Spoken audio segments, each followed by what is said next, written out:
नमस्कार, मैं हूं आपके साथ पूर्वी राय और आप देख रहे हैं एमपी फर्स्ट न्यूज।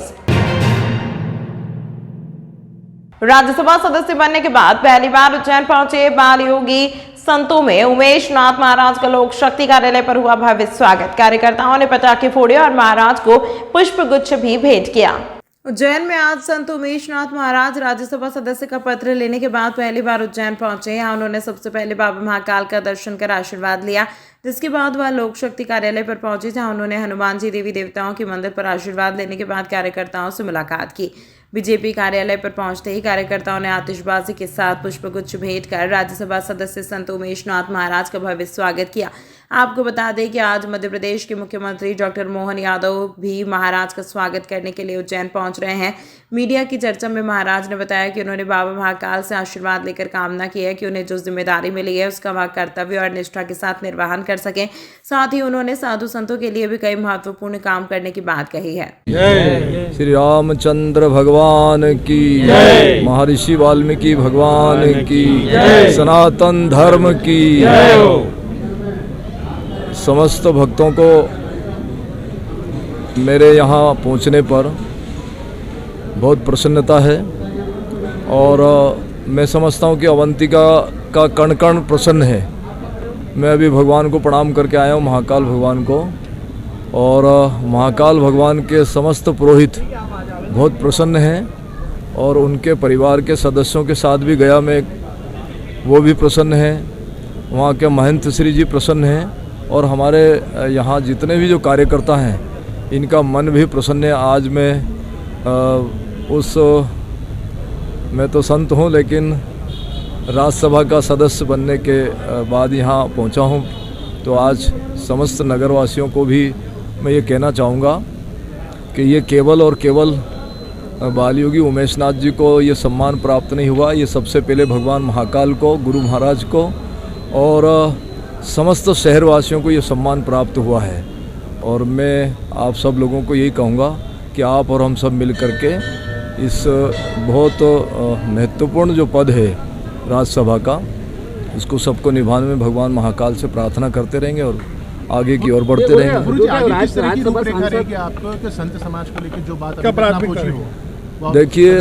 देखिए बात सुनिए, ये आज का पहला अवसर है और मैं ये मानता हूँ कि इस देश के जितने भी संत महात्मा हैं उन सबका प्यार, उनकी सबकी कृपा, उनकी छत्र छाया और उनका सहयोग मेरे साथ निरंतर बना हुआ है। चाहे वो कुटीचर संत हों या वो वनवासी संत हों, चाहे वो भ्रमणशील संत हों, चाहे मठाधीश। उज्जैन शिप्रा नदी पर कई धार्मिक कार्यक्रम समय समय पर आयोजित किए जाते हैं और हर रोज बड़ी संख्या में श्रद्धालु भी स्नान करने के लिए शिवा नदी पर पहुंचते हैं। स्नान दान विशेष के लिए पूर्णिमा तिथि या पूर्णिमा डंडा रोहिणी पूनम भी है। इस पूर्णिमा पर भगवान नारायण का जल में वास होता है, जो जल में नहान से समस्त कष्ट जातकों के दूर होते हैं।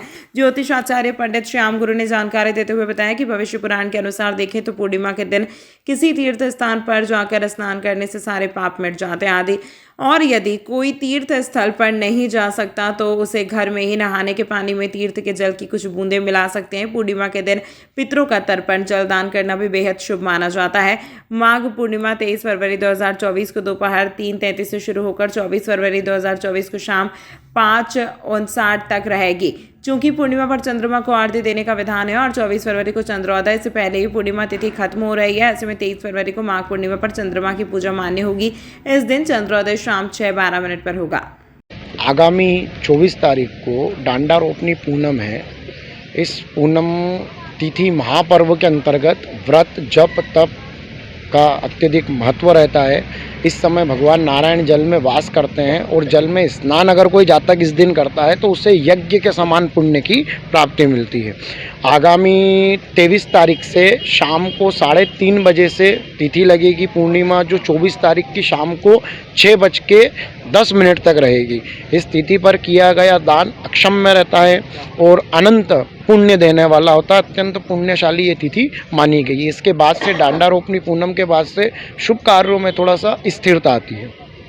श्रद्धालुओं की धार्मिक भावनाओं के दृष्टिगत अवंतिका उज्जैनी नगरी में स्नान का अत्यधिक महत्व है। माघ का पूरा माह स्नान दान के लिए है, जो कि ग्रहण के समय व्यक्ति जो दान करता है उसके समतुल्य उसे पुण्य की प्राप्ति मिलती है।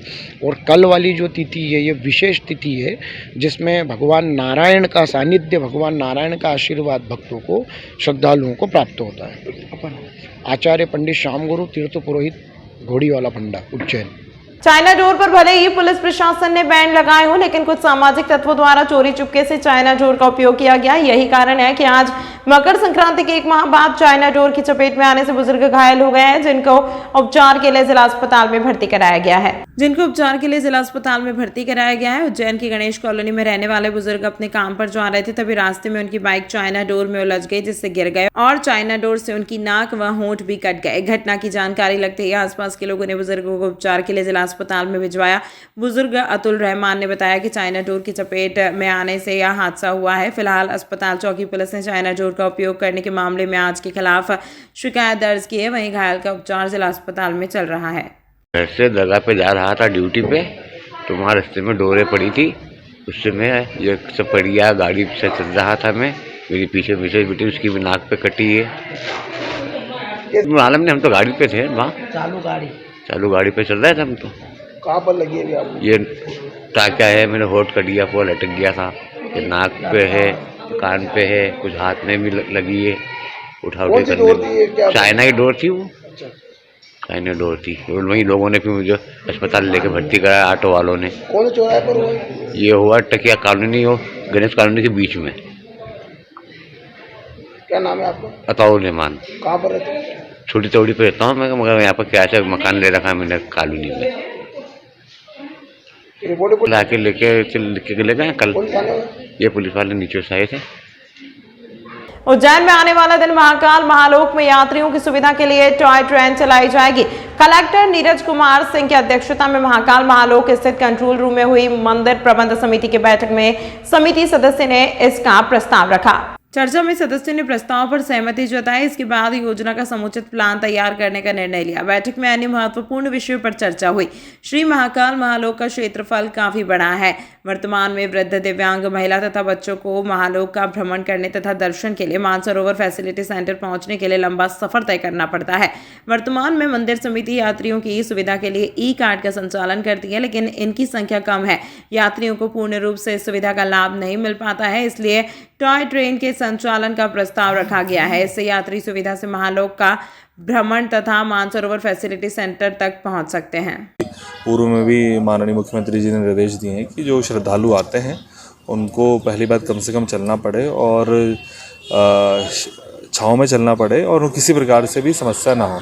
स्पेशली जो सीनियर सिटीजन्स और डिफरेंटली एबल्ड हमारे श्रद्धालु आते हैं उनके लिए विशेष व्यवस्था की जाए। उसी तारतम्य में 2-3 बहुत ही इंपॉर्टेंट चीज़ें हैं। पहला कि शेड, तो अभी ही हम इस मंथ एंड से शेड लगाना प्रारंभ कर रहे हैं, जो कि मानसरोवर के सामने होगा और गेट नंबर 10 तक जाएगा। वो यदि वो अच्छा लगता है और जो भव्यता है, सुंदरता है मंदिर की और महाकाल महालोक की, उससे सिंक करता है तो उसको हम आगे बढ़ाएंगे। उस पर हमने कार्य प्रारंभ किया है। साथ ही जो श्रद्धालु सीनियर सिटीजन्स हैं और उनको हरसिद्धि या त्रिवेणी से आना पड़ता है तो वॉक करना पड़ता है। हालांकि हमारी ई रिक्शा चलती है, लेकिन वो भी डिमांड बहुत ज़्यादा है, तो उसी के ऑल्टरनेट सोल्यूशन के रूप में ये चर्चा के दौरान ये बात आएगी क्यों ना हम जो रुद्र सागर है उसके चारों तरफ महाकाल महालोक में, फिर गेट नंबर 10 से लेकर बड़ा गणेश, हरसिद्धि चार धाम से शक्तिपथ होते हुए पुनः त्रिवेणी तक, इस पूरी पेरीफेरी में कुछ जो इलेक्ट्रिकली ऑपरेटेड ट्रेन्स होती हैं, बैटरी ऑपरेटेड ट्रेन्स होती हैं, उनको हम चलाएं। तो ये सब प्रबंध समिति के सदस्यों ने इस पर हाँ किया है कि इस पर एक वर्किंग की जाए और एक अच्छा ऑप्शन हो सकता है सीनियर सिटीजन्स और डिफरेंटली एबल्ड श्रद्धालुओं के लिए। उनको कम से कम चलना पड़ेगा, नहीं के बराबर चलना पड़ेगा। आसानी से वो मंदिर के जो मेन गेट है वहाँ तक पहुँच जाएंगे। फिर उसके बाद हम लोग ई रिक्शा, हमारे जो हमारी ई कार्ड की यदि आवश्यकता पड़ती है तो उसको यूज़ कर सकते हैं और व्हील चेयर यदि अंदर के लिए जाने की आवश्यकता पड़ती है उसको यूज़ कर सकते हैं। कुल मिला के ये है कि उनको ना के बराबर चलना पड़े। इस पर वर्किंग आज से हमने प्रारंभ कर दी है, तो जल्दी से जल्दी कार्य योजना पर आके प्रस्तुत किया जाएगा। उज्जैन कोरोना काल के बाद से हार्ट अटैक के मरीज ज्यादा शहर में सामने आ रहे हैं, जिसको लेकर जिला अस्पताल में मशीन लगाई जा रही है, जिसका मशीन इंजीनियर द्वारा लगाने का काम शुरू कर दिया गया है। अब जिला अस्पताल में हार्ट की जांच हो सकेगी। इसके लिए जिला अस्पताल की मुख्य बिल्डिंग में संचालित आईसीयू के समीप टीएमटी यानी ट्रेडमिल टेस्ट मशीन को इंजीनियर द्वारा इंस्टॉल किया गया है। इसकी शुरुआत में टेस्टिंग होगी और उसके बाद मरीजों की जांच शुरू कर दी जाएगी। जिला अस्पताल में पहली मशीन लगाई जा रही है, जिसका संचालन अस्पताल प्रशासन द्वारा करवाया जाएगा। आईसीयू के समीप इंस्टॉल किए जाने से हार्ट के मरीजों की तत्काल जांच की जा सकेगी। हार्ट कितना लोड ले सकता है यह जांच में पता चल सकेगा। कोरोना काल के बाद से जिले में तेजी से हार्ट के मरीज बढ़ गए हैं। यह बीमारी युवाओं से लेकर ग्रामीण लोगों में भी हो रही है। यह मशीन करीब 12 लाख की है। Civil surgeon doctor PN Verma ने बताया कि ट्रेडमिल मशीन को इंस्टॉल किया जा रहा है। इसमें मरीजों को चलाया व दौड़ाया जाएगा। जाँच में यह पता चल जाएगा कि मरीज का हार्ट कितना प्रभावी ढंग से प्रतिक्रिया कर रहा है। मशीन के माध्यम से यह पता चल जाएगा कि मरीज का हार्ट कितना लोड ले रहा है। यह भी पता चल जाएगा कि मरीज को हार्ट अटैक का कितना रिस्क है। मरीज में थकान या सांस भरने की तकलीफ तो नहीं है। यदि ऐसा पाया जाता है तो हार्ट स्पेशलिस्ट से जांच करवाई जाकर मरीज का इलाज करवाया जाएगा।